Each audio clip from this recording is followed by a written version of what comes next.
Depuis quelques jours, c'est le coup d'État militaire au Niger.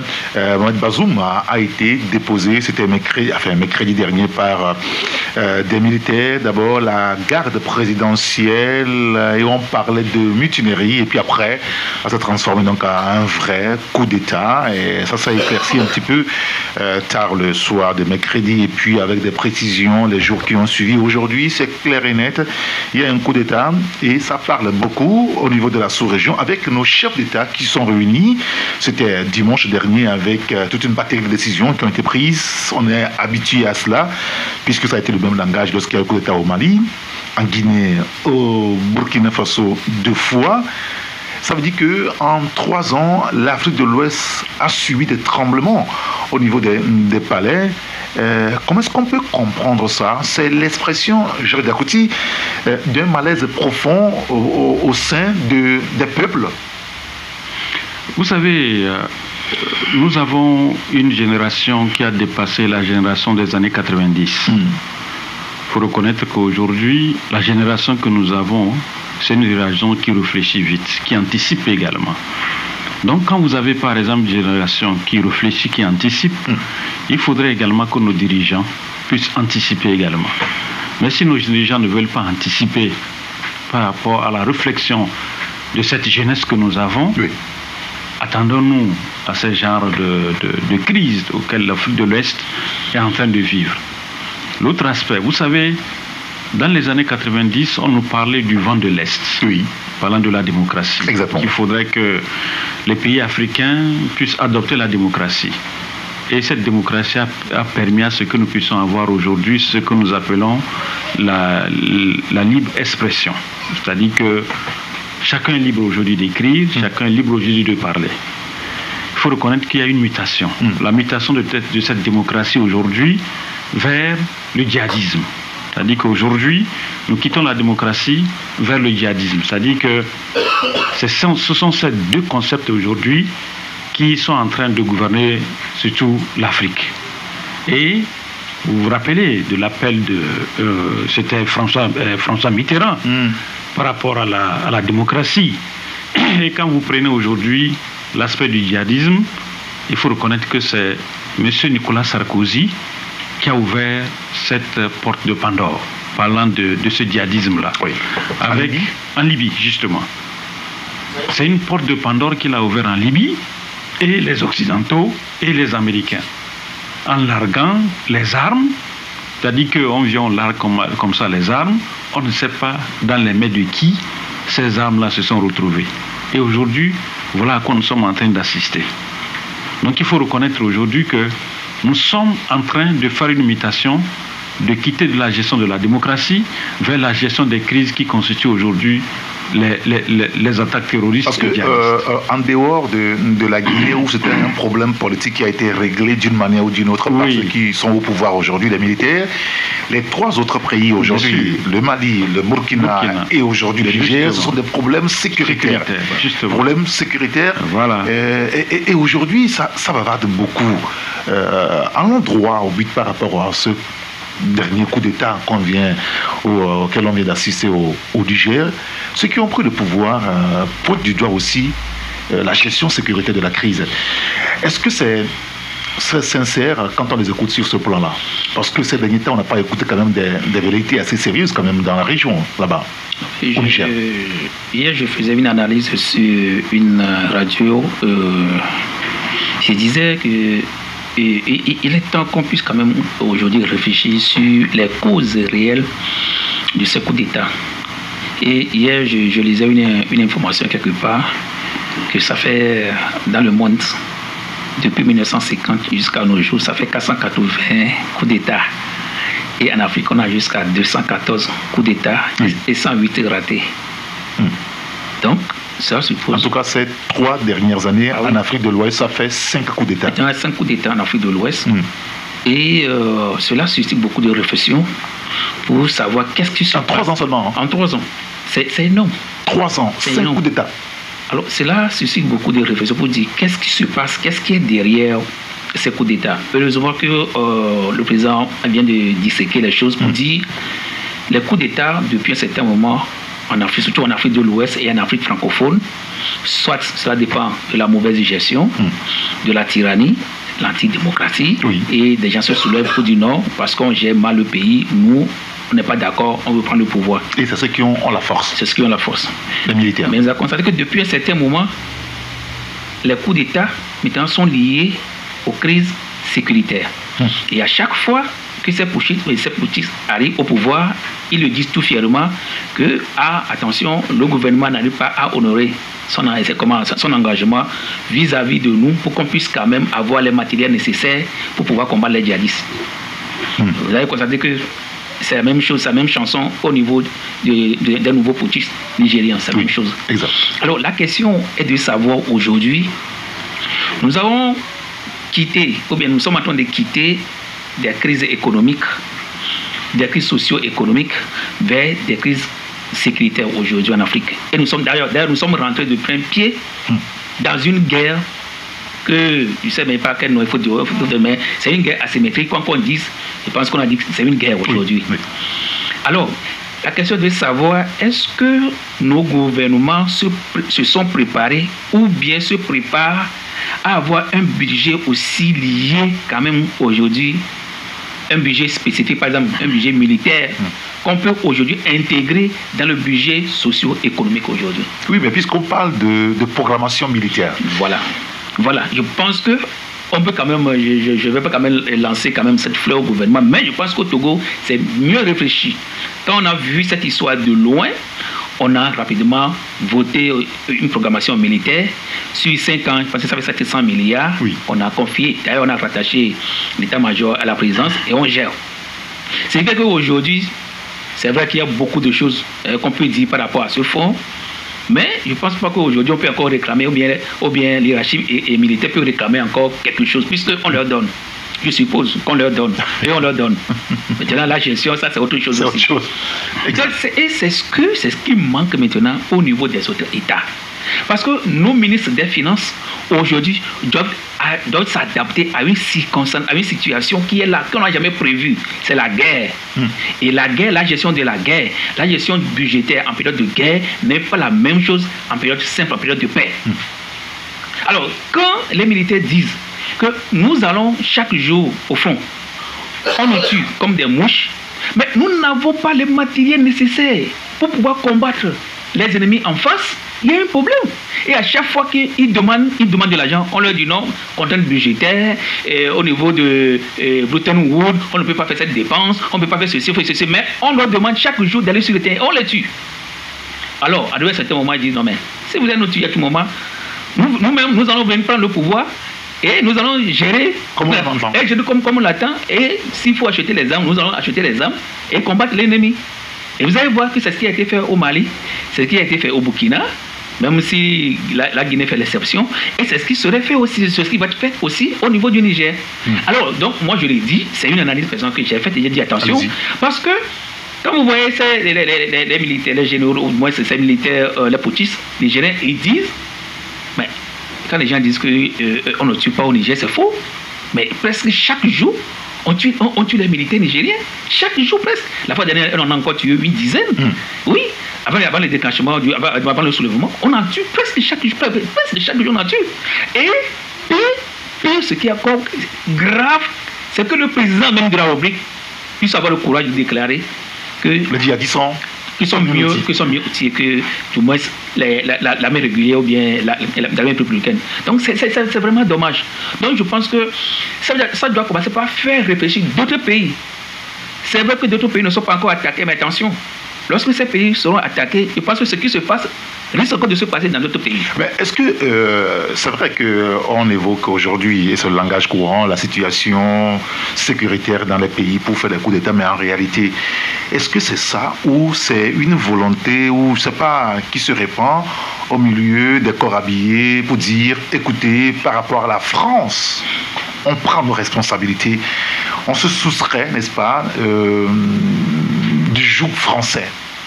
Est-ce que ce n'est pas beaucoup plus ça que la question sécurité qui est mise en avant? Oui, vous savez, Jacques, ce qui se passe aujourd'hui, il faut reconnaître que les Français également prêtent le flanc à cette jeunesse africaine de croire que c'est la France qui est derrière ces mouvements.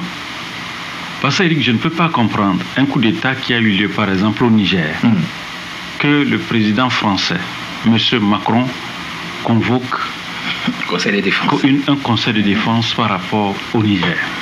Je ne sais pas si vous comprenez. C'est une aberration. Le coup d'État a eu lieu au Niger, pas en France. Mais pourquoi convoquer un conseil de défense? Il y a des militaires français stationnés au Niger. Ça dit tout. Vous voyez? Donc ça dit tout. Ça dit que les Africains, la jeunesse africaine aujourd'hui se dit, donc la présence française aujourd'hui en Afrique n'est là seulement que pour les intérêts.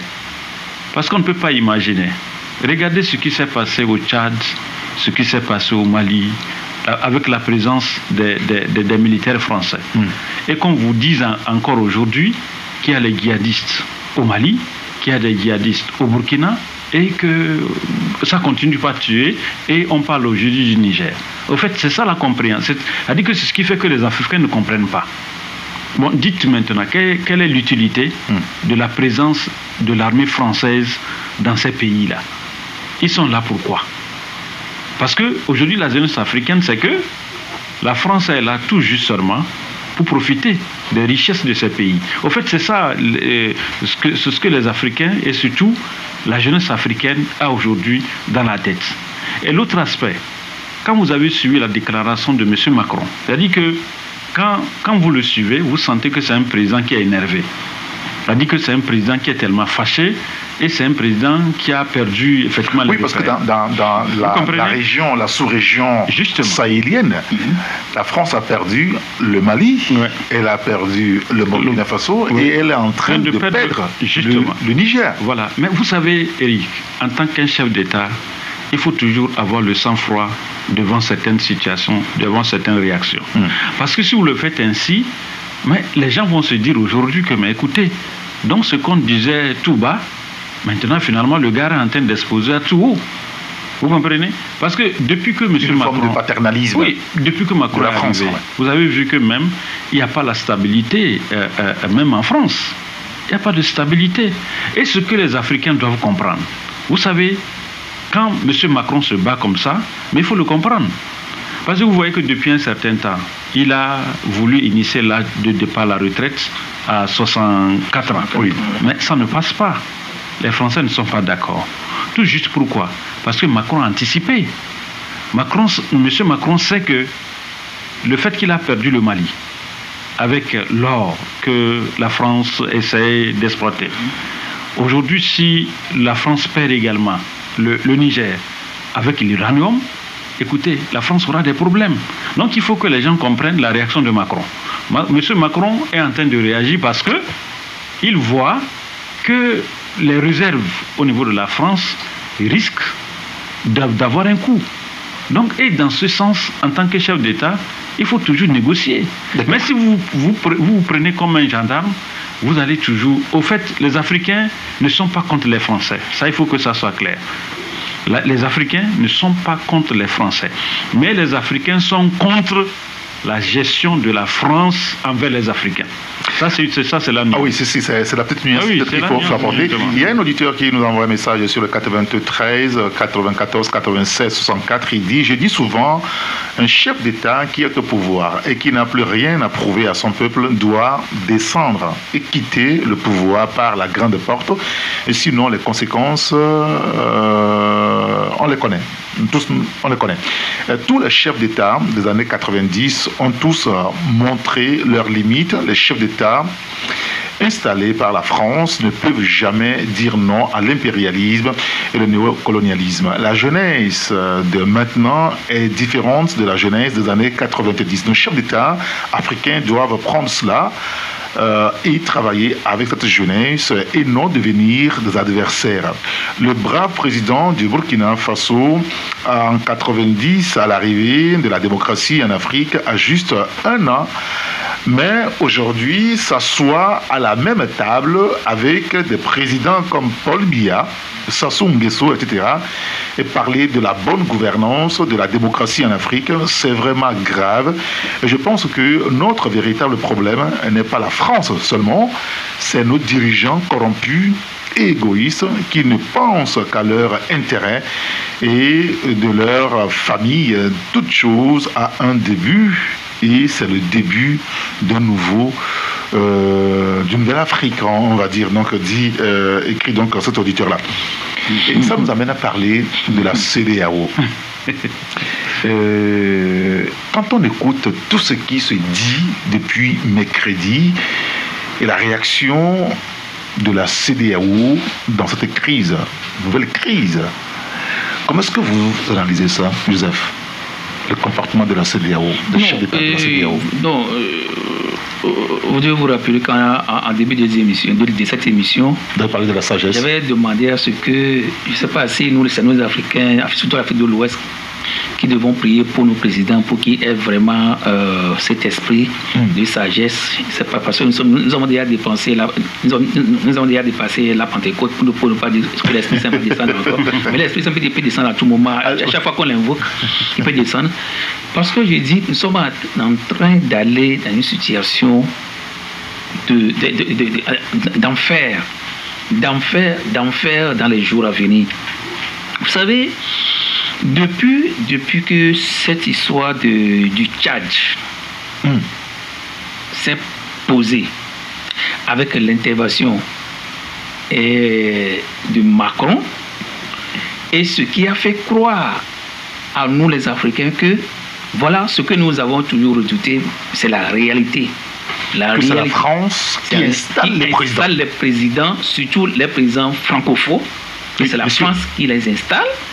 C'est la réalité palpable, c'est ce qui s'est passé au Tchad.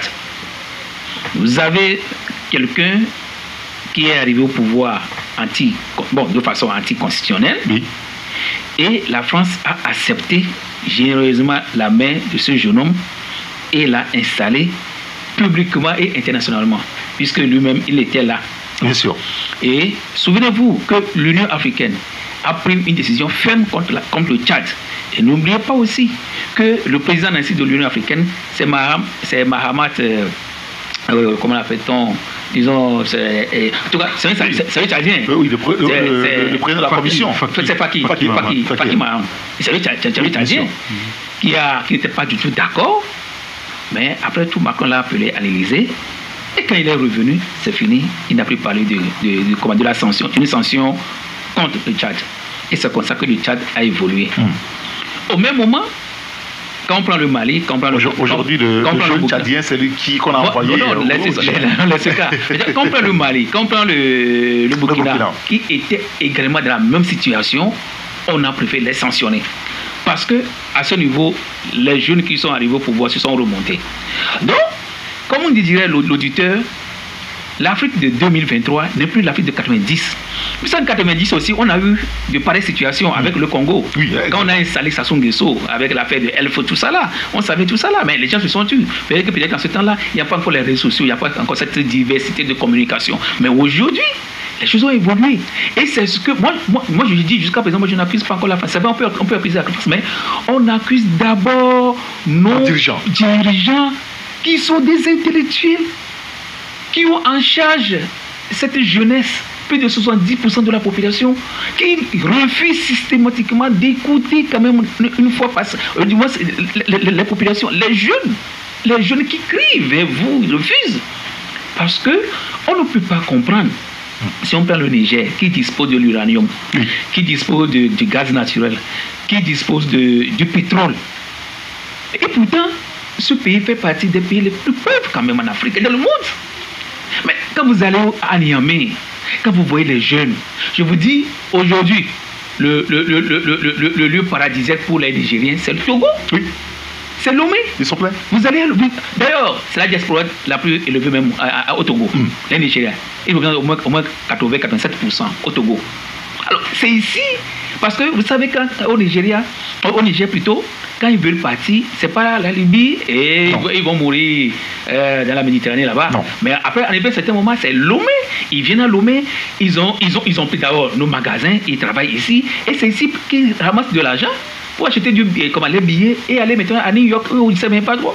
C'est ça. Alors, comment on peut comprendre que cette jeunesse ne peut pas se soulever si on se rend compte qu'il y a vraiment peut-être quelqu'un qui est là, qui tire le ficelle pour que quand même le président ne voit pas bien. Et vous vous rappelez très bien aussi de quand Traoré était arrivé, que même dans les commandes de l'achat des armes, que la France bloque. Il a dit ouvertement que la France bloque l'arme que le Burkina commande pour pouvoir lutter contre les djihadistes. La France bloque ça. Donc, alors que ce sont des populations qu'on tue, ce sont des populations qui se déplacent aussi. Les gens ne trouvent même pas d'abri même. Donc, quand on voit ces situations, aujourd'hui, je vous donne l'exemple du Mali. Hier, quelqu'un me disait non, est-ce que le Mali a évolué? Je dis le Mali a évolué. Parce que avant l'arrivée de Gouta, le Mali ne peut pas n'exploiter. Je donne un exemple de l'exploitation de l'or. Le Mali ne produit que 50 tonnes de l'or et 48. À peine, on n'avait même pas atteint 55. Mais depuis l'arrivée de Gouta en 2022, ils ont produit 70 tonnes. 70 tonnes d'or qu'ils ont vendu à plus de 200 milliards francs CFA pour pouvoir quand même alimenter le budget. Donc, c'est déjà des preuves pour dire attention. Ceux qui étaient là, pourquoi est-ce qu'ils ne peuvent pas faire puisque donc, c'est-à-dire que les jeunes qui sont arrivés aujourd'hui, est-ce qu'ils font mieux? Donc, quand vous voyez tout ça, quand vous voyez ces paramètres, vous dites attention. C'est parce qu'aujourd'hui, peut-être ceux qui étaient là, on les met liés quelque part et ils ne peuvent pas prendre certaines décisions. Donc, il faut un peu comme si eux aussi sont des otages. Il faut les libérer. Voilà, comme vous dites quelqu'un, il faut prier, il faut aider nos présidents à se libérer aussi de la main de la France. Donc je pense que normalement les chefs d'État doivent être contents aujourd'hui, même si de ces choses-là se passe, que les gens, la population surtout les soutient. Parce que quand vous voyez aussi le Niger, vous allez constater que la population soutient les poutistes. Non seulement parce que c'est... Non, partie de la population. La population, c'est la population. Oui, enfin. Quelqu'un vous dira, même si c'est deux... En politique... quelqu'un vous dira, même si c'est trois personnes qui marchent la population. La définition de la population est... Ah oui, c'est divers. Mais quelqu'un vous dira, même si c'est trois personnes, c'est la population. Point. C'est pas parce que... Et ça nous amène à faire focus sur je l'avais dit, sur la CEDEAO et ses faits et gestes depuis le début de cet événement. Comment est-ce que vous analysez le comportement de la CEDEAO, vous, Javed Yakuti? Je suis un peu... Aujourd'hui, c'est clair, Bola Tinubu dit que la CEDEAO n'exclut plus désormais l'intervention militaire au Niger. Tout au début, constitutionnel. Tout au début de l'émission, j'ai dit que, au fait, les gens se trompent d'époque. Vous vous rappelez au temps de, je crois, c'était le président, je ne sais pas si c'est Obasanjo ou bien quel président, avait envoyé des troupes pour établir l'ordre. Je crois que c'était au Libéria, après en Sierra Leone et tout ça. Mais ça, c'était des années avant. Aujourd'hui, les choses ont évolué. Et vous avez vu la déclaration de cette... Je viens de lire encore sur un site tout à l'heure que l'Algérie dit se tenir également aux côtés du peuple du Niger. Oui, ça, c'est pas encore vérifié. Voilà, je ne sais pas si c'est vrai. C'est pas encore vérifié. Oui, mais nous avons vu quand même que le Mali, le Burkina et la Guinée-Conakry se tiennent devant le peuple du Niger. Oui, ils ont exprimé clairement leur soutien au Niger. Justement. Moi, je voudrais sincèrement, vous savez, avec la CEDEAO, c'est nos chefs d'État, quoi qu'on dise. C'est eux qui nous dirigent aujourd'hui. Mais j'ai l'impression qu'il y a certains d'entre eux qui font du civisme par rapport aux décisions prises par certains.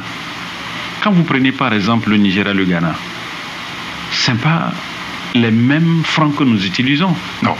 Vous comprenez? Le Ghana utilise quoi? Le cedi.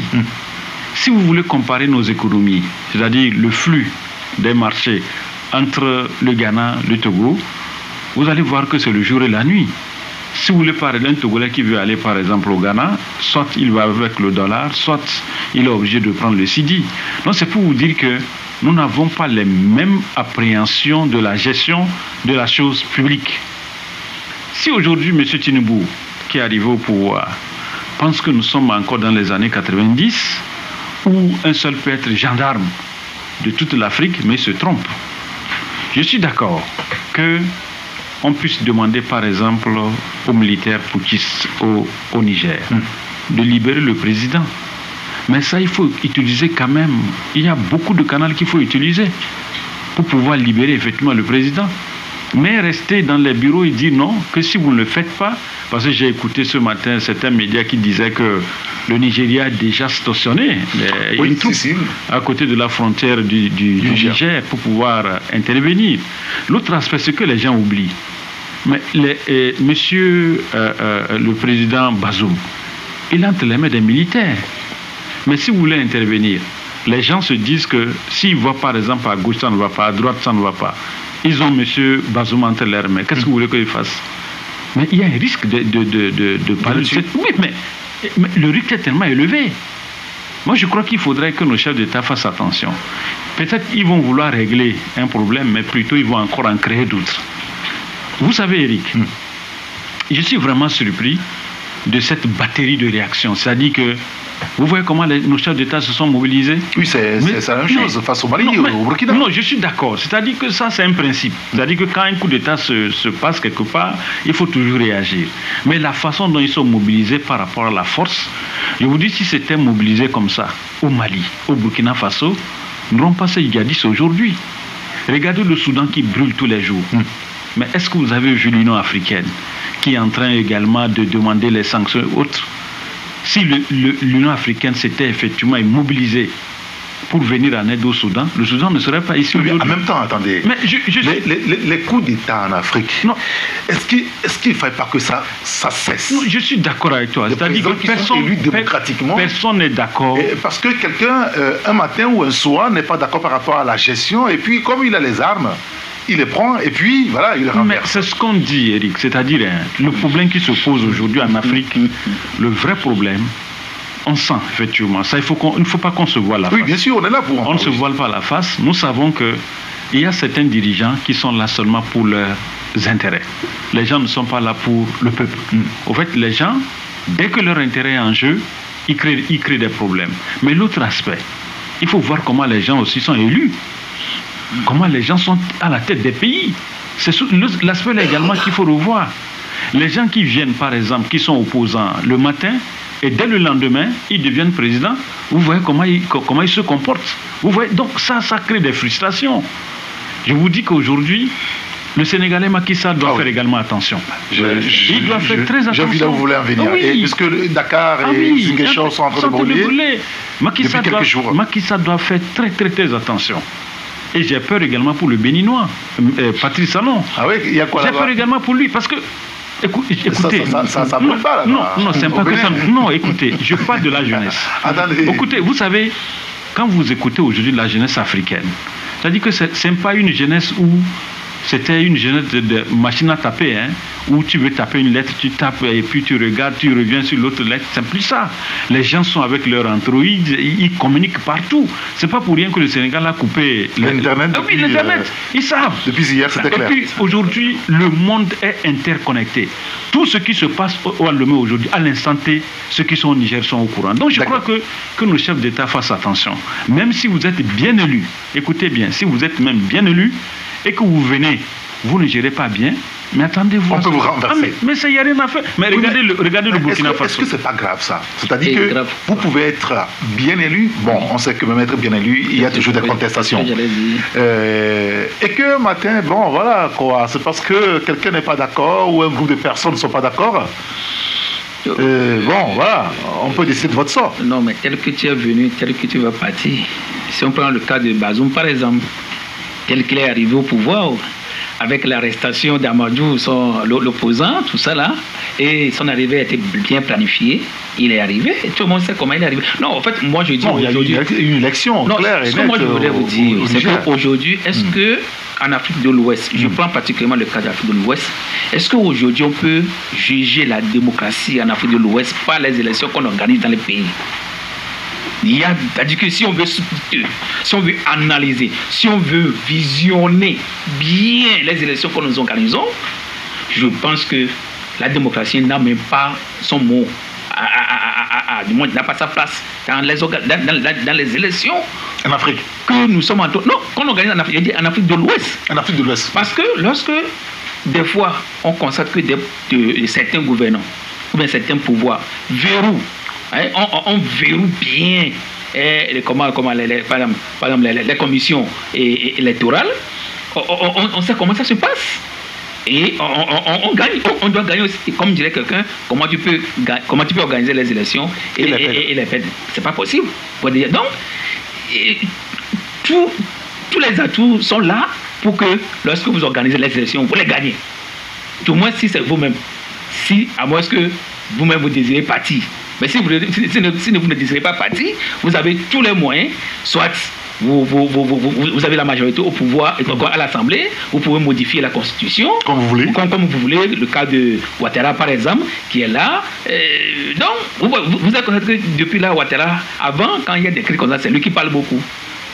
Mais ces derniers temps, vous avez constaté que bon, tout ce qu'il fait, il est dans l'ombre. Parce qu'il n'est plus un modèle. Il n'est plus un modèle pour les jeunes qui arrivent. Voilà, comment est-ce que vous pouvez parler de. Aujourd'hui, quand on parle de tripatuer la Constitution, tout ça là, il ne sait pas ce que Ouattara viendra dire aux jeunes.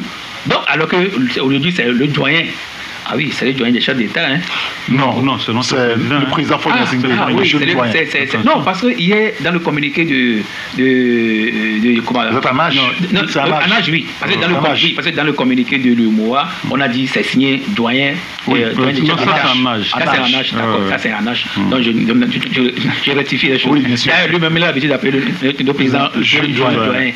Doyen, pourquoi il ajoute encore jeune? Parce qu'il est plus jeune que lui. D'accord, donc ça c'est pas nécessaire. Donc, c'est pour dire tout simplement que nous-mêmes, les présidents, avec cette histoire de troisième mandat, avec cette histoire de s'éterniser au pouvoir, nous-mêmes, eux-mêmes, ils ont perdu leur crédibilité et l'esprit de modèle. Alors, est-ce qu'il faut finalement confier la gestion de nos États aux militaires pour avoir la paix? Non.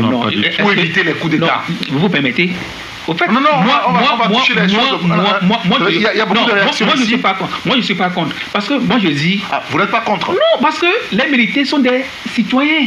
Ou bien, moi, je vous dis, Eric, ici, si on prend certains militaires de regradés et on prend certains de nos opposants, on ne peut pas les comparer. Du moins, intellectuellement, niveau d'études. Je vous dis la vérité. Si on prend dans les hiérarchies des militaires, on prend certains de nos opposants, on ne peut pas les comparer. Donc, ce n'est pas dit que parce que vous avez créé des partis politiques et que vous êtes plus intelligent que les militaires. Non. La preuve, c'est que si les militaires se déshabillent et acceptent de porter l'uniforme civil, il revient, il peut diriger le pays. Et on a eu des cas. Oui, bien sûr. Donc, ça ne veut pas vous dire. Donc, attention, cette histoire de dire que parce qu'ils sont des militaires, eux ne peuvent pas quand même avoir les yeux dans la gestion du pays. C'est faux. Parce qu'après tout, la sécurité du pays, ça appartient à qui? C'est eux qui gèrent. Ou bien, c'est eux qui gèrent. Donc pourquoi vous croyez que les millions qui sont détournés dans ce pays-là, eux ne savent pas? C'est pourquoi des fois, quand ils réclament certaines choses que les gens ne répondent pas, eux-mêmes, ils agissent rapidement. Parce que c'est eux qui assurent la sécurité des gens. Est-ce que ce n'est pas un danger à la fin? Oui, c'est ce que je dis. C'est parce que dans tout ça, il y a la mauvaise gouvernance. Parce que quand les gens savent que vous gérez mal le pays, vous faites sortir des milliards, et qu'ils ont besoin peut-être que juste une paquette de 2 millions pour pouvoir acheter des armes. Vous leur dites que non, on donne budgétaire, vous n'en avez pas. Mais ils sont obligés. Puisque après tout, c'est un sacerdoce de mourir pour le pays. Mais vous n'avez pas mouru pour le pays. Il ne sait pas. Donc je pense que cette histoire de dire non, nos militaires ne peuvent pas diriger. Non, ils peuvent diriger aussi le pays. Le jour où il décide de peut-être, il vient, il fait le pays. La preuve, c'est que leur tri. Oui, la preuve, c'est que la preuve, parce que vous avez vu Goïta en Russie. Il n'est pas en tenue militaire. Il est comme un civil et il a été reçu, tapis rouge. Donc, attention, cette histoire de dire les militaires ne peuvent pas dire. C'est vrai, peut-être que c'est la manière de venir au pouvoir. C'est ça qui est un peu à déplorer. Mais je pense qu'un militaire peut diriger aussi un pays comme un civil. Jacques Dacoty, qu'est-ce que vous en pensez? Non, vous savez, en Afrique... Est-ce qu'il ne faut pas finalement confier la gestion de nos États aux militaires pour avoir la paix? Non, pas ça. Vous savez, en Afrique, il y a quand même des exemples. Vous prenez par exemple le Ghana avec Didier Rawlings. Oui. Rawlings est venu, c'est grâce à lui que le Ghana est quoi aujourd'hui? Le Ghana est stable en matière de démocratie. C'est grâce à Rawlings. Aujourd'hui, quand on nous parle du Burkina Faso, aujourd'hui, quand on nous parle des hommes intègres, quand on te parle par exemple d'un Burkinabé, le Burkinabé qui est fier de son pays, c'est grâce à qui? C'est grâce à Sankara. Donc les militaires peuvent. C'est-à-dire que moi je voudrais quand même que nous, Africains, nous comprenions. C'est-à-dire quand on est là, on dit bon, on est anti-français, on est si, mais c'est nous qui prêtons le flanc, Eric, nous, Africains. Je donne un exemple. Allez-y. Regardez, vous prenez par exemple, quand on traque les fiches des présidents par rapport au bien mal acquis. Oui. Mais quels sont ceux qui vont investir là-bas? Mais c'est eux. Cet argent qui vont par exemple investir en Europe et autres là, si cet argent-là servait à investir dans votre pays, est-ce qu'on aura ces problèmes? C'est vous qui prêtez le front aux Blancs. Parce que les Blancs se disent, mais écoutez, mais si ces personnes ont ces gens de milliards pour venir investir chez nous, mais on est obligé de rentrer dans leur rang pour pouvoir aussi bouffer. Et c'est ce qui se passe. C'est vous qui avez ouvert la porte aux Blancs. Les Blancs viennent, après vous dites maintenant que non, que les Blancs veulent vous substituer à vos richesses. Mais c'est vous.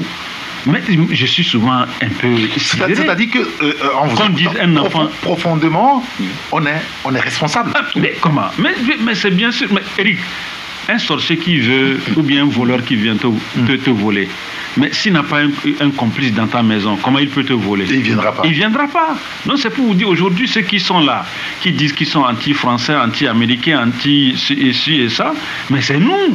C'est nous qui avons prêté le flanc. Et l'autre aspect, quand vous dites que certains disent non, qui sont contre les Français, ils sont contre les Européens, mais qui sont pour les Russes, Eric, je n'ai jamais vu un Africain prendre un bateau, aller mourir en Russie. Est-ce que vous avez vu une façon? Non. Moi, je n'ai jamais vu. Ils vont tous en Europe. C'est en Europe. Mais tout le temps, nous sommes là, nous disons que non, nous sommes anti-européens, nous sommes anti-ceci. Non. Il y a un peu d'hypocrisie. Il faut qu'on réfléchisse. Alors, il y a beaucoup de messages qui sont en attente. Je vais lire quelques-uns, c'est vrai, pour que les auditeurs ne se fâchent pas contre nous. Il y a un auditeur qui nous dit la CEDEAO est juste ridicule. Elle dit lutter contre les putschistes, mais elle accepte en son sein Déby Mahamat et lui confie donc une mission. Cette institution est un pantin pour la France. Nos dirigeants ne comprennent rien à la gestion de nos pays.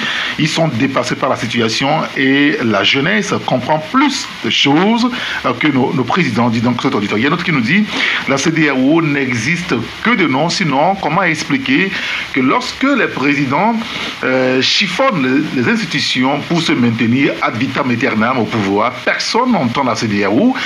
Quand les Africains subsahariens se font massacrer en Tunisie, la CEDEAO est muette et sourde, mais dès qu'il s'agit d'un coup d'État militaire, la CEDEAO devient le Djombri du quartier. Regardez ce qui se passe actuellement au Sénégal. Avez-vous entendu parler de la CEDEAO? Ce machin va se disloquer bientôt. La CEDEAO a perdu toute sa crédibilité et j'ai dit que CD Yahoo est rayé, écrit donc cet auditeur. Un autre qui nous dit la CEDEAO est une institution moribonde. Comment comprendre qu'elle est prête à aller mettre à feu et à sang le Niger alors qu'elle est muette depuis que les djihadistes endeuillent les pauvres populations depuis 10 ans quand les présidents traficotent ou traficotaient les institutions et se maintiennent au pouvoir? Qu'aura-t-elle dit? Se demande donc cet auditeur. Il y a un autre qui nous dit j'aimerais savoir si le Niger est un quartier de la France. Pourquoi Macron peut dire qu'il a discuté avec plusieurs chefs d'État de la région de prendre les décisions de sanctions contre le Niger? Je me demande, les sanctions de la CEDEAO vont servir à quoi quand le Niger seul, le Bénin qui a accepté fermer ses frontières, les autres pays limitrophes, c'est l'Algérie, la Libye et le Tchad, qui ne sont pas les pays de la CEDEAO. Oui, l'analyse aussi, bien entendu. Un autre auditeur qui nous dit la CEDEAO est un machin vaurien, enfin, ça va dans tous les sens là. Les pays refusent d'appliquer les décisions de la Cour de justice de la CEDEAO. L'auditeur dit le Togo et de l'Union africaine Côte d'Ivoire avec Ouattara qui a quitté la Cour de justice de la CEDEAO. Comment peut-on donner crédit à des dirigeants qui refusent d'appliquer les décisions qui les concernent, des mêmes institutions, mais refusent, se réunissent pour envoyer des soldats au Niger, du n'importe quoi, dit cet auditeur. On voit clairement que les jeunes Africains, on a dit je voulais ajouter quelque 90 chose. Et 2023, non, c'est ce que pas pareil. Hein. Oui, c'est ce que je disais. Vous savez, aujourd'hui, il faut faire très attention. Avec la génération des androïdes que nous avons aujourd'hui, je vous dis que l'information part dans tous les sens. Ce qui se passe au Niger à l'instant T, le Togolais est au courant. Bien sûr. Ah bien sûr, le Togolais est au courant. Et ce qui se passe à l'instant T, le Nigérien est au courant. La preuve, cette émission que nous animons, tout de suite, les gens vont copier, balancer. Et oui. C'est comme ça. Au fait, nous vivons aujourd'hui dans un monde où rien n'est encore, on ne peut rien cacher. C'est pourquoi je disais, j'ai peur du Bénin. J'ai peur pour le Bénin, parce que Patrice Talon, au retour d'Abuja, le dimanche en même temps, il a ordonné la fermeture de la frontière entre le Bénin et le Niger. Et mais j'ai dit, ça ne fait pas sérieux, M. Patrice Talon. Il a dit que, quoi qu'on dise, plaise à Dieu. Si demain, par exemple, le Niger retrouvait la quiétude où on disait, bon, écoutez, vous pouvez maintenant commencer les transactions, et le Niger décide finalement de ne plus aller vers le port de Cotonou, le Bénin va devenir quoi? Au fait, c'est ça. En matière d'affaires, c'est pourquoi souvent les hommes d'affaires disent que eux, la politique ne les concerne pas. Non. Quand vous êtes un homme d'affaires, ne vous mêlez pas de la politique, parce qu'on connaît un peu. Tout de suite, on va vous coller par exemple des taxes, que vous ne payez pas les impôts, et puis bon, on va vous ruiner à l'instant. Bien sûr. Donc je crois que ce que M. Patrice Talon est en train de faire, aujourd'hui la jeunesse africaine va lui garder dedans. Alors, est-ce qu'il faut finalement aller à la dissolution de la CEDEAO pure et simple? Non, ça va venir. La CEDEAO va... Parce que ce qu'il faudra aussi préciser, chose qu'il y a un auditeur qui l'a dit hier, la CEDEAO au début, c'est pas pour la politique. La CEDEAO va disparaître d'elle-même. C'est une communauté économique. D'elle-même les jours à venir. Parce que déjà, nous avons 4 pays. Si effectivement le Niger maintient la position, nous avons déjà 4 pays qui s'entendent déjà. Oui, qui sortent de la CEDEAO. Non, enfin, d'abord qui s'entendent. Non, oui. Pour le moment, ne pas encore sortir. Oui, mais qui sont exclus. Mais qui s'entendent déjà. Vous vous rappelez entre-temps que le Mali, le Burkina, la Guinée avaient parlé d'une fédération entre-temps. Oui. Ah oui, donc ça commence pas à arriver. Maintenant, on a encore un allié. Bon, une fédération, pas pour confier la gestion de leur pays donc à la fédération. Non, c'est une fédération politique. C'est une fédération. Et ça vient. Donc ça fait déjà 4 pays qui s'ajoutent, ça fait 4 pays.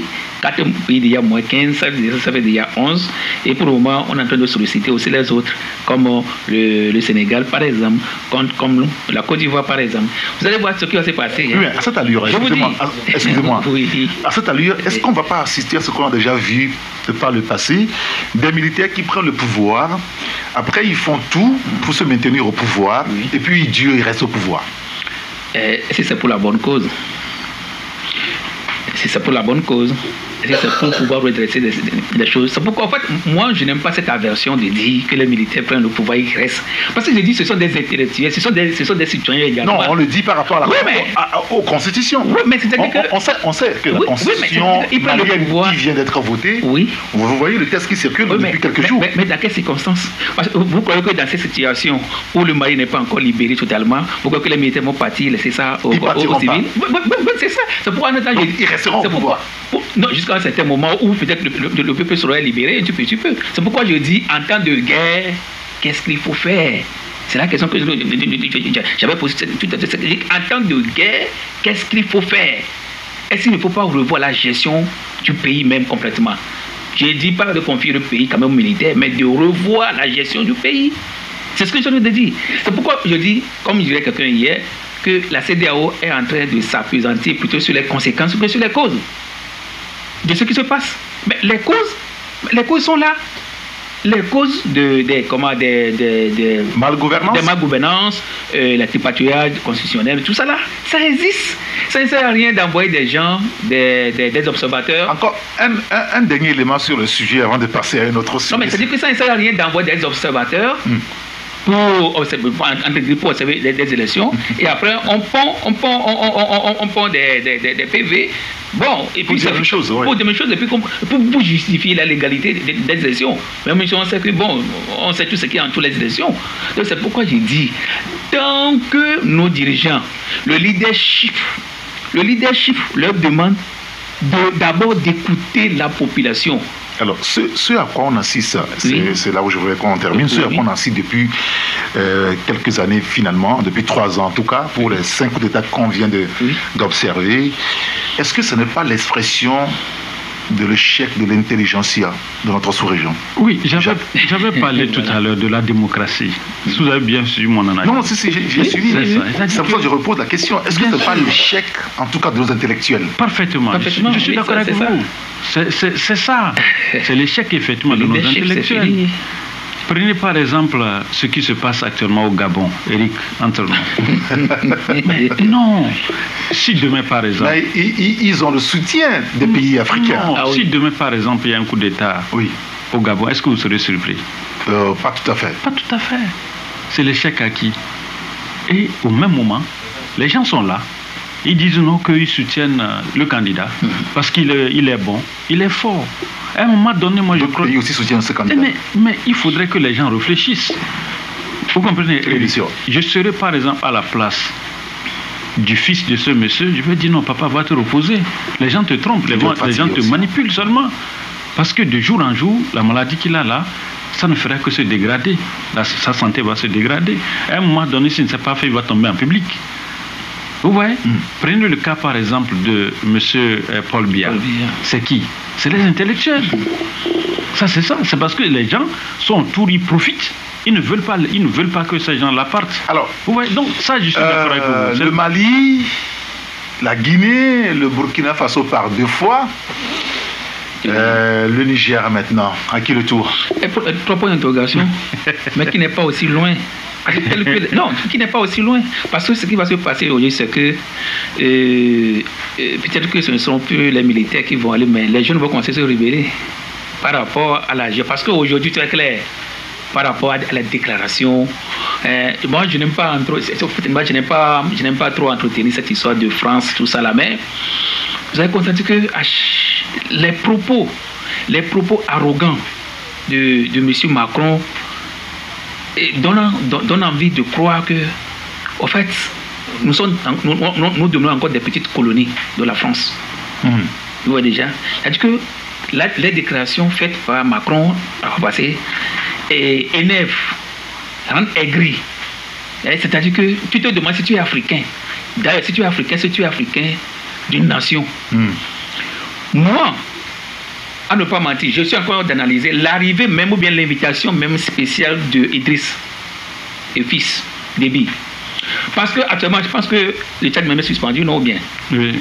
Le Tchad actuellement est un pays observateur, même au niveau de la CEDEAO. Je pense que bien. Donc, actuellement, le Tchad ne participe pas quand même à certaines réunions. Oui, bien sûr, parce que le Tchad est dans la CEDEAO. Mais particulièrement... Ils sont invités. Oui. Ils sont invités. Mais particulièrement, vous avez remarqué, la fois passée, lorsque Macron l'a établi, a fait de lui un roi tchadien, vous avez remarqué que la fois passée, lorsqu'il y avait une réunion entre... la réunion organisée par la France, par Macron la fois passée, concernant la dette, il y a de cela 1 mois à Paris, mais... il a donné une notoriété à Idriss. Idriss qui était à ses côtés. Et il lui a même donné une grande communication sur la dette en Afrique. Là. Et le jeune là, même s'il se mélangeait les pédales, il disait du n'importe quoi là-bas, mais on le mettait devant la face du monde. C'est la force que Macron lui a encore donnée. Alors, parce qu'aujourd'hui, si la France perd aussi le Niger, maintenant, c'est ce qui est en train d'arriver, le seul partenaire qui lui restera serait... Non, en fait, c'est pas ça que je ne pas. Mais la surprise, c'est qu'il a été invité spécialement par la CEDEAO. Et il arrive et on lui confie une mission. Alors que lui-même, son cas est pire. On ne peut pas comprendre. C'est pourquoi j'ai dit, est-ce que le leadership est en train de quitter nos présidents? Est-ce que l'intelligence, comme vous le dites, est en train de quitter les palais présidentiels pour se retrouver quelque part?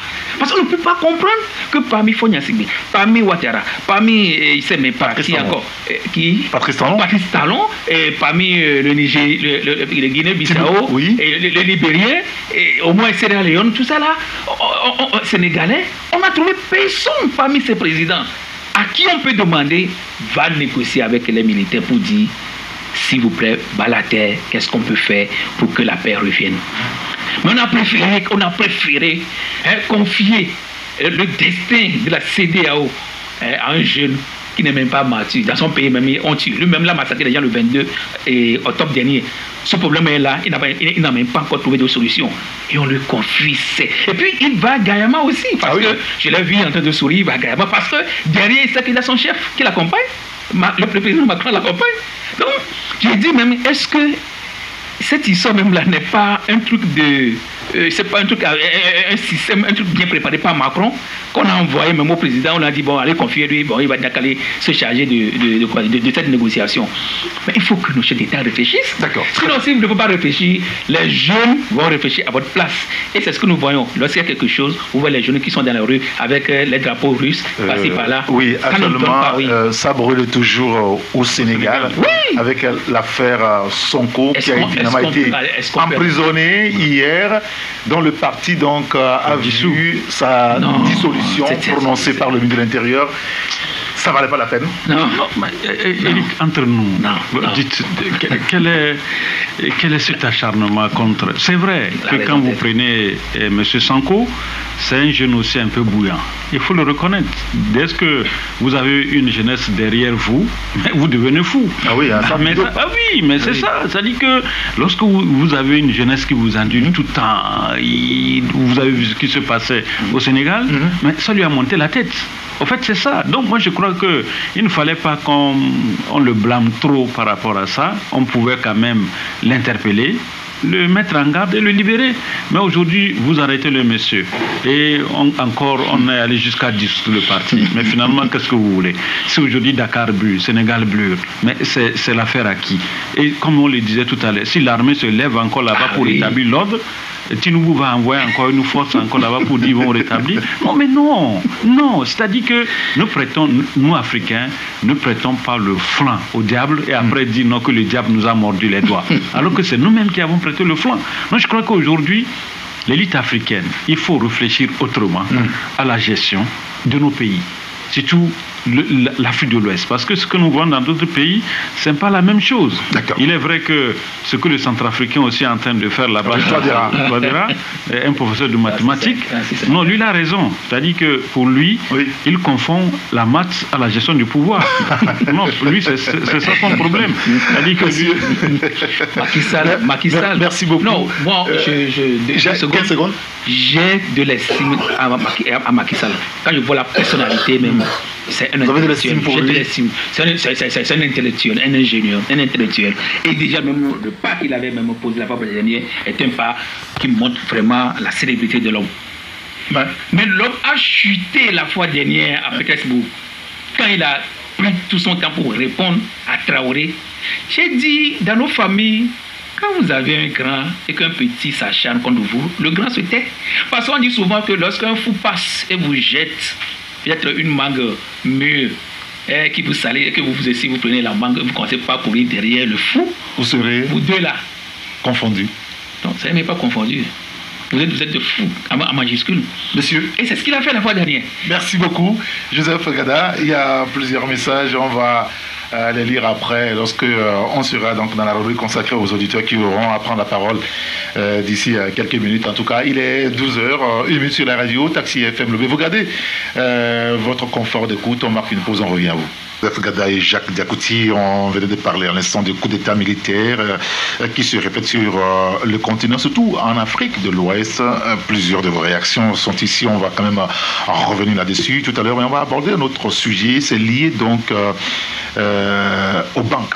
Joseph Gada, vous travaillez sur l'économie, on va en parler avec vous. Évoquez d'abord le taux de bancarisation. Il semble que ça s'améliore légèrement, très très légèrement, il faut le dire, mais le taux d'intérêt des banques au Togo pose un petit problème quand on interroge les citoyens Qu'est-ce qu'on peut dire là-dessus? Non, ce n'est pas seulement les citoyens, parce que lors du Conseil national du crédit en 2022, le ministre Sani Yaya même avec les responsables des institutions bancaires, et il leur dit en fait le taux d'intérêt est élevé.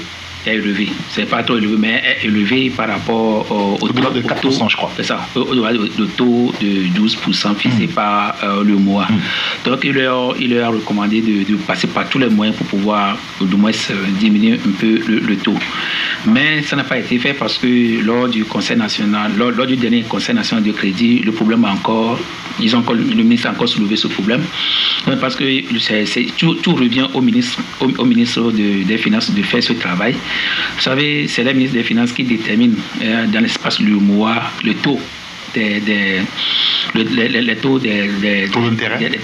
d'intérêt qu'on envoie après à la BCAO qui entérine. Donc, je pense que si dans votre pays, vous constatez que les banques ne respectent pas ces normes, parce qu'il revient d'abord au ministre de l'économie de taper sur la table pour que du moins ces institutions puissent quand même respecter, être dans les normes. Parce que c'est comme si là vous gagnez au dos de la population. Oui, si. Oui, beaucoup même. Beaucoup. Et puis dans tout ça là. Quand on parle des banques, et puis après on vient au niveau des microfinances. Attention, qui font ce qu'ils veulent. Les microfinances, vous allez jusqu'à 24%. C'est terrible. 24%, c'est terrible pour un petit prêt par exemple un taux d'usurier finalement. Voilà. Le taux d'usurier c'est 26%. Donc le taux des microfinances c'est 24%. Donc c'est presque la même. Donc vous voyez, donc c'est trop. Donc moi je dis, j'avais déjà soulevé ce problème au niveau du journal. J'ai dit c'est au ministre, tout revient au ministre de l'économie d'agir. Parce que sinon je pense que les gens sont là pour leur intérêt et ils continuent toujours pas avoir leur intérêt. Moi là où je voudrais en venir, c'est qu'au-delà de tout, il faudrait qu'au niveau des banques, des institutions bancaires, qu'on ait aussi une autorité de régulation. C'est très important parce que les banques sont tellement si libres, trop libres, que des fois, quand vous voyez certains de leurs services, quand vous voyez des fois leur comportement, même on va parler des services tout à l'heure, de certaines banques qui finalement frisent le ridicule et des citoyens ne cessent de se plaindre. Hier, j'évoquais déjà le sujet en fermeture de l'émission. Voilà, on va en parler. Oui, par rapport au taux d'intérêt. Comme je vous dirais qu'il faut que le ministre aussi agisse. Bon, vous savez... C'est sa responsabilité aussi un petit peu. Mais d'abord, il y a également une association. Oui, bien sûr. Oui, l'association de ces banques également. Mais qu'est-ce qu'ils font? Qu'est-ce que l'association là fait au fait? L'association là pour l'intérêt effectivement de nous qui épargnons, ou bien au niveau de ces banques. C'est pas évident pour l'intérêt beaucoup plus. Non, pour les intérêts, mais après tout, si par exemple nous n'épargnons pas par exemple au sein de ces banques, ils ne seront pas également payés. Oui, exactement. Non, mais c'est ça. Donc je crois que ça devait être effectivement un partenariat gagnant-gagnant. Mais aujourd'hui, ce que nous constatons, c'est que les banques veulent plus gagner sur nous. Et quand vous parlez tout à l'heure, vous avez évoqué le taux au niveau effectivement de ces banques et surtout des microfinances dont Joseph Gada venait tout à l'heure d'évoquer. Nous avons vu là-bas que c'est un suicide. C'est vraiment un suicide au niveau effectivement de ces microfinances-là. Et dire que c'est nos sœurs, nos femmes, nos marchés qui donnent leur argent, qui épargnent là-bas. Le problème c'est quoi? Et quand ils vont pour pouvoir faire un petit prêt, mais le problème c'est qu'on leur rappelle que c'est énorme. Oui, le problème c'est que vous voyez quand vous prenez par exemple les microfinances, par rapport au dossier que vous allez constituer, ce n'est pas les mêmes dossiers au niveau effectivement de les banques classiques. En fait, tous les débats à ce niveau. Donc, et vous allez voir également que la plupart de ces microfinances aujourd'hui pratiquent ce que nous appelons, et vous allez les tontines. C'est-à-dire que les gens se promènent dans les marchés, dans les bureaux pour collecter de l'argent. Aussi, hein. Non, c'est ça. Donc, et puis l'autre aspect, j'ai constaté également que le Togolais n'aime pas se déplacer vers son argent. Mais le Togolais veut que l'argent vienne vers lui. Et ça, c'est un autre problème. Et qu'il y a certains Togolais, lorsqu'ils mettent par exemple leur argent au sein de ces microfinances, de ces banques, les gens n'y vont même pas. Lorsqu'il y a par exemple des AG, l'Assemblée générale de ces microfinances, de ces banques, il faut savoir comment ça fonctionne. Comment ça fonctionne. Les gens n'y vont pas. Vous voyez, donc, mais quand c'est comme ça, je vous dis, attendez voir ce que on puisse également vous créer des problèmes. Parce qu'il n'y a pas longtemps, on a encore appris qu'il y a une microfinance qui s'est enfuie avec c'est ça le problème. L'argent des citoyens. Oui. Et quand vous prenez même d'autres banques, Eric, vous laissez l'argent là où vous n'allez pas, mais qu'est-ce qu'ils font?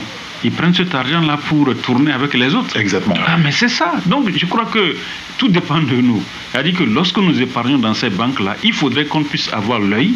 Lorsqu'on nous convoque pour les âgés, allons, exprimons ce que nous avons. Au niveau de... Mais si nous n'allons pas, mais qu'est-ce que vous voulez? On est là, mais les gens là vont continuer parce que notre dos.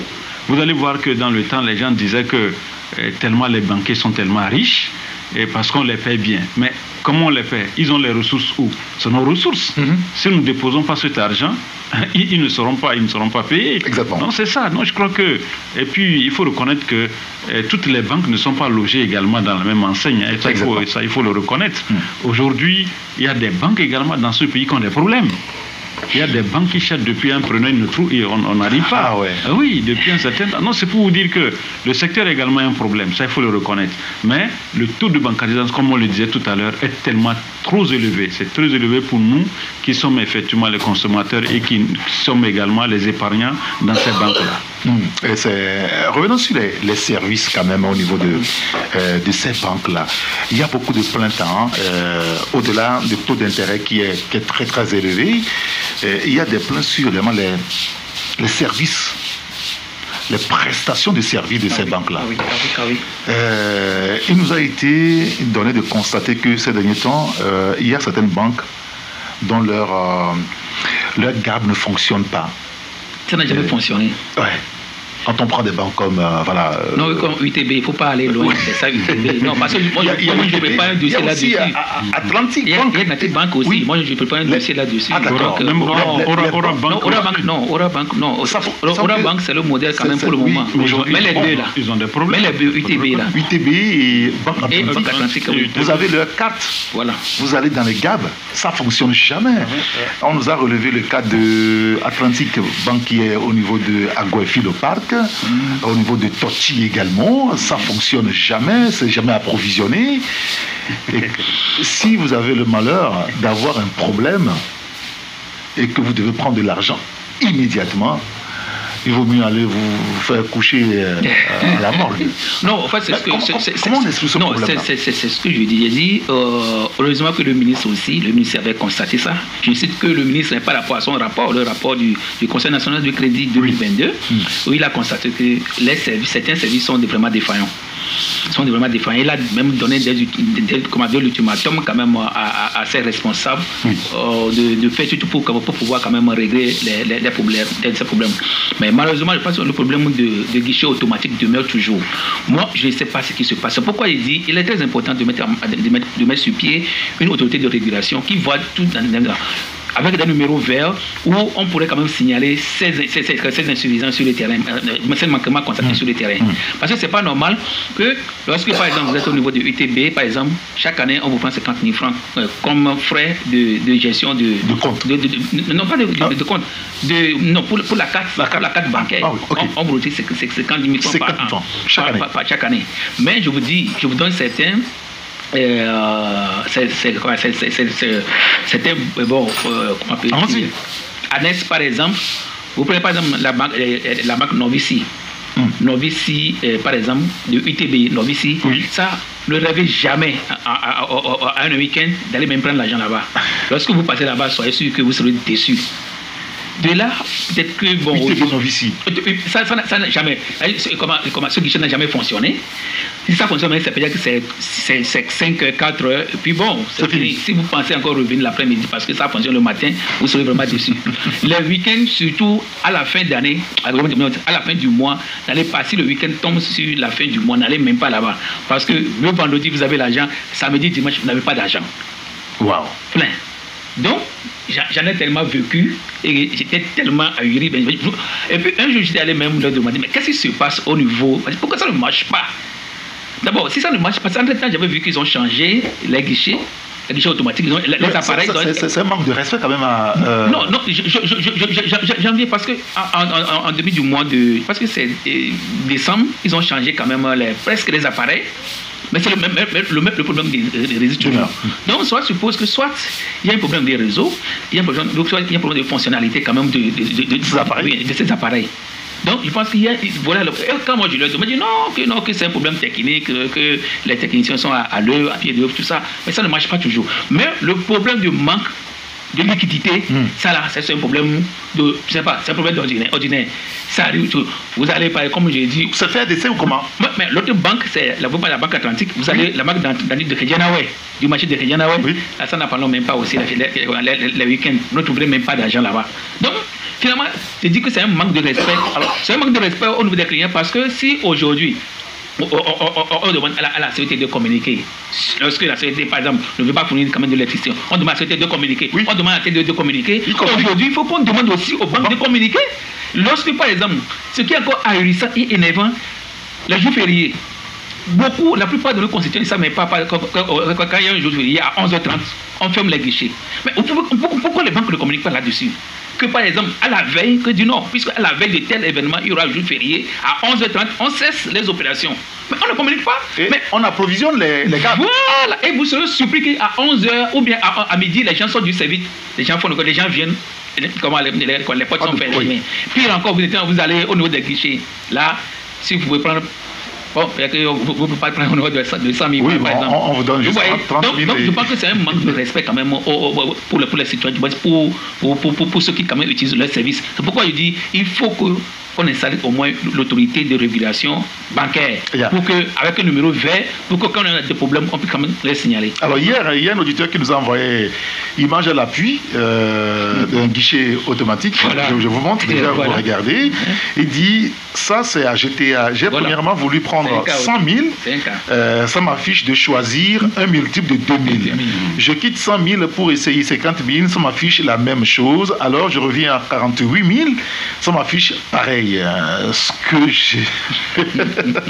Non, Eric, le vrai problème... Mais c'est quand même grave. Non, le vrai problème, c'est ce que nous disons... De ce point de vue, est-ce qu'il faut aller encore déposer son argent dans les banques? Non, c'est ce que j'ai dit. Le vrai problème, c'est que nous, en tant que citoyens togolais, apprenons à porter plainte. Voilà.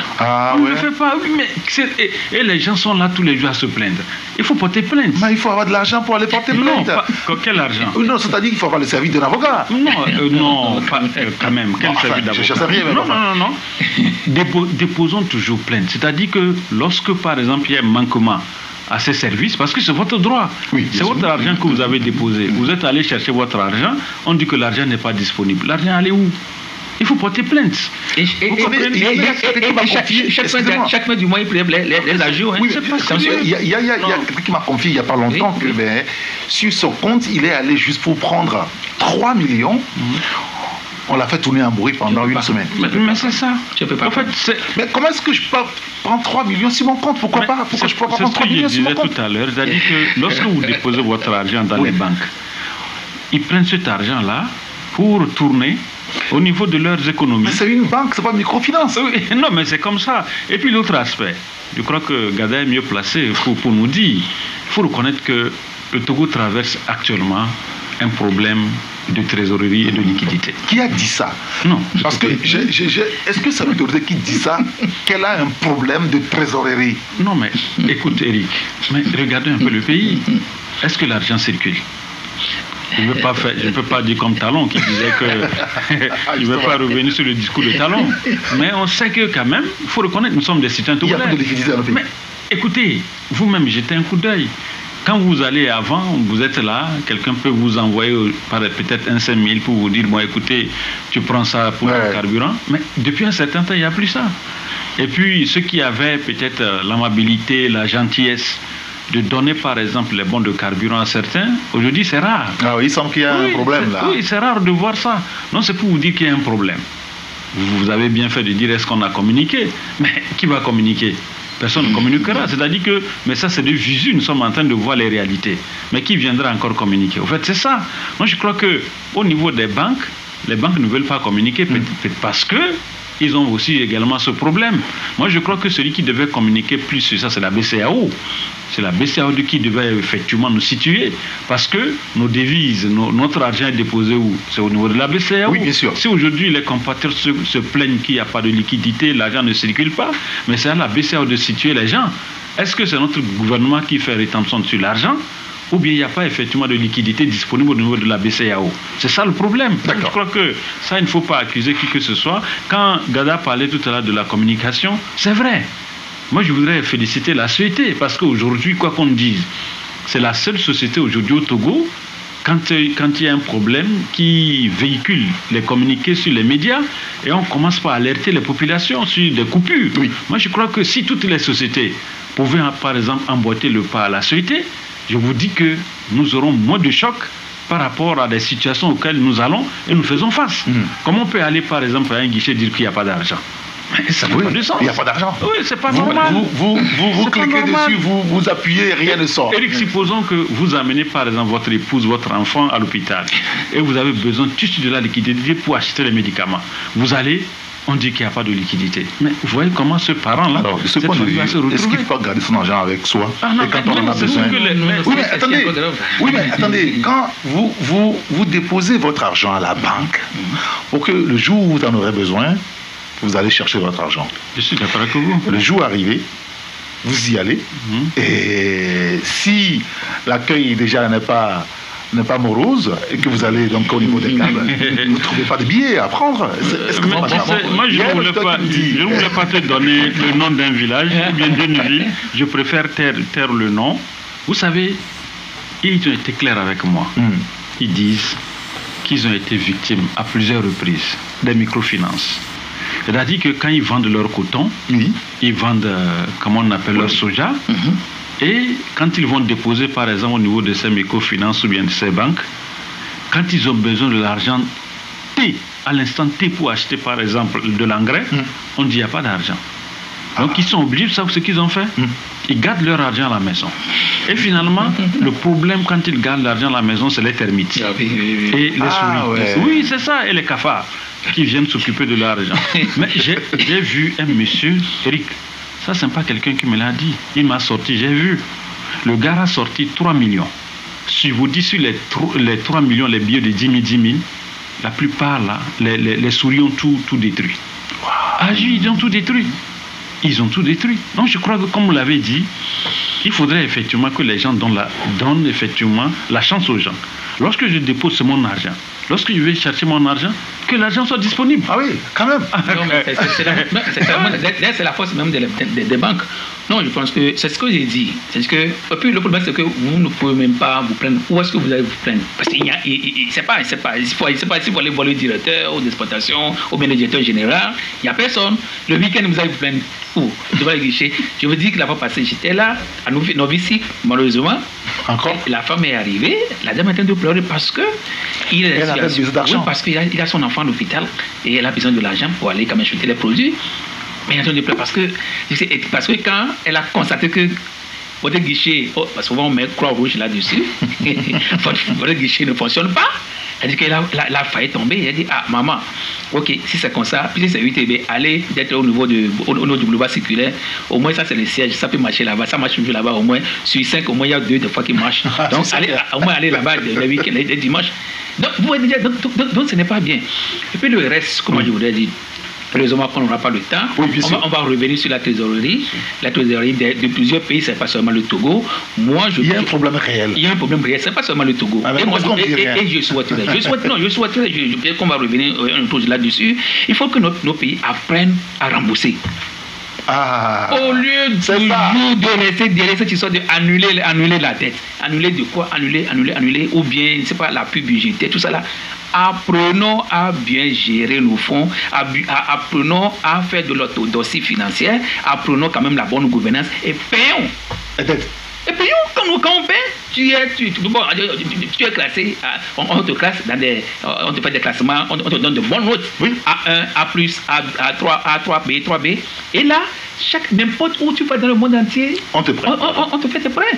Donc, ne nous cachons pas derrière cette histoire d'annulation de dette, tout ça là, et on ne peut pas payer parce qu'on gère mal. Alors, il y a un auditeur qui nous dit merci beaucoup pour le débat relatif donc aux banques. Vous voyez que ça intéresse beaucoup de personnes. Il dit qu'il faut relever le problème de saleté qu'on constate dans les caves. Par exemple, à Orabank, sur la route d'Acier, à côté de la station Yatenko, parfois c'est l'odeur d'urine. C'est curieux quand même. Un autre auditeur qui nous dit merci infiniment sur le sujet.